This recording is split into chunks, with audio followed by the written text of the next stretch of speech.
person of Fengyang. An intellectual lived in Fengyang County set out to attend the study tour. He said to his wife before he left, "I will be back in 6 months." And the wife waited her husband lonely even at the departing time. She hoped that her husband could come back immediately. One night, the woman just lay down and missed her husband eagerly on the scene of the moon shining on the window screen and the shadows of the trees flickering. When she tried to sleep, a young woman in red with bead flowers lifted the curtain and came inside and asked with a smile, "Older sister, don't you want to meet with your husband?" The wife rushed up and said repeatedly that she wanted to see her husband. Young woman asked the wife to follow her. The wife was afraid that the road was rugged, though the young woman told her not to worry. Then she took the woman out of the door and stepped forward in the moonlight. After walking about for a while, the woman felt young women walk quickly and she was too tired to follow her. So she stopped the young woman slightly to go back home and change her shoes. The young woman took her sitting by the roadside, took off her own shoes and lent them to the wife. The wife put them on exorbitantly, which suited her well. Then she stood up and continued to walk. Gradually, her feet felt like in the air and fly quickly. For a while, she saw her husband riding towards her on the white mule. The husband saw his wife with a big surprise. He got down the mule and asked, "Where are you going now?" The wife said, "I am going to meet with you." The husband asked who the young woman was.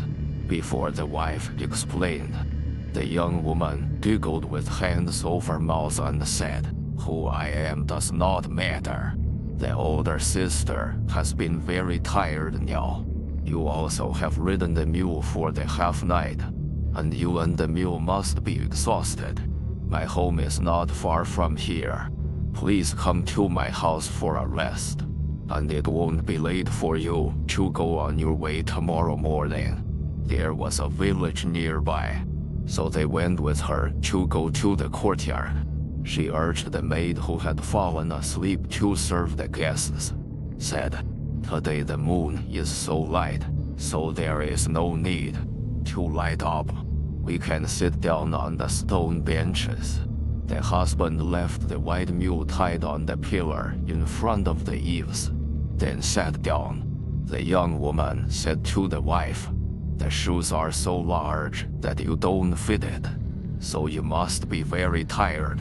You can ride the mule to go home, and you can return the shoes to me tomorrow." The wife said thanks to her and returned the shoes. For a moment, she placed the meal on the dining tables.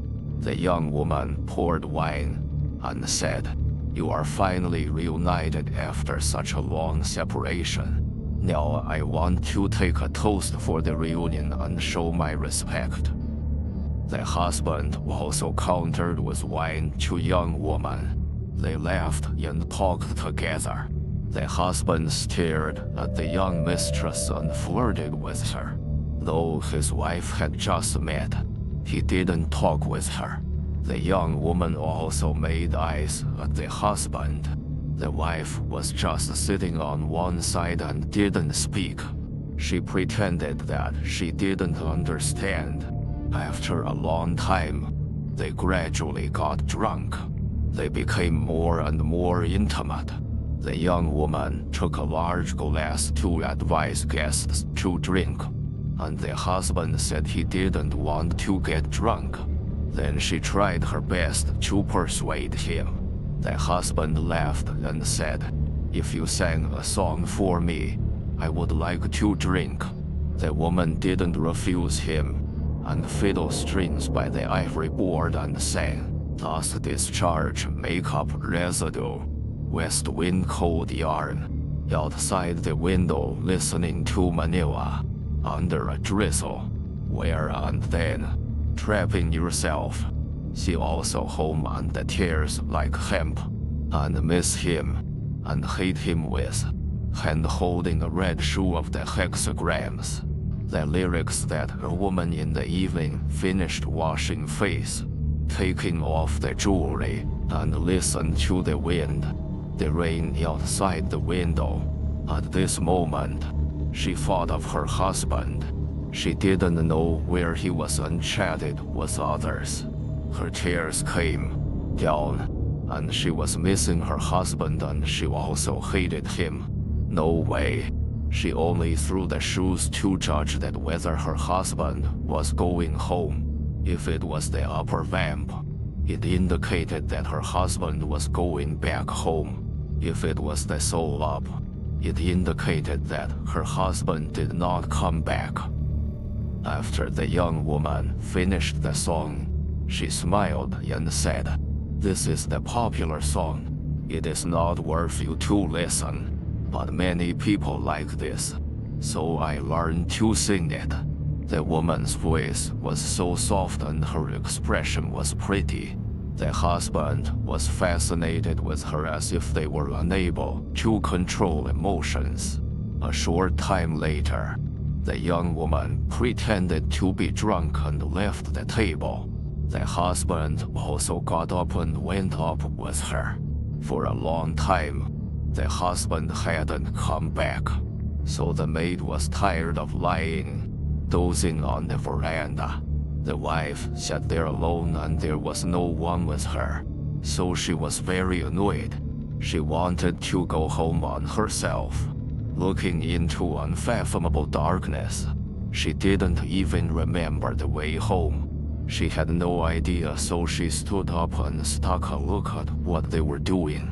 When approaching window, she heard a faint moaning and purring voice in the house, and listened to her husband saying those sweet words, whichever were told to her. At this time, she felt that the entire world was becoming dark and the sky collapsed thoroughly, and she broke the door and bolted into the room. The wife left her husband with hatred, and suddenly she saw brother coming on horseback. So he hastily dismounted and asked her what happened. The wife told everything to her brother. He was very angry and immediately came back to the door with his elder sister. He saw the door shut tightly, but still heard the voice of speaking on the bed and pillow. He picked up a rock as big as a bucket and threw it towards the window. The window was broken into pieces. The woman shouted. The husband was beat in his head. "What should I do?" Hearing that her husband's head broke, the wife burst into tears in startle. She said to her brother, "I'm not meant to kill your brother-in-law. Now what should we do?"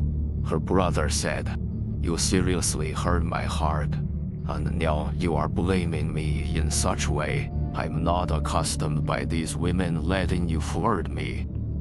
Then he turned to go. The wife grabbed her brother with clothes and said, "Don't you take me. Where are you going?" He pushed her sister to the ground and pulled away.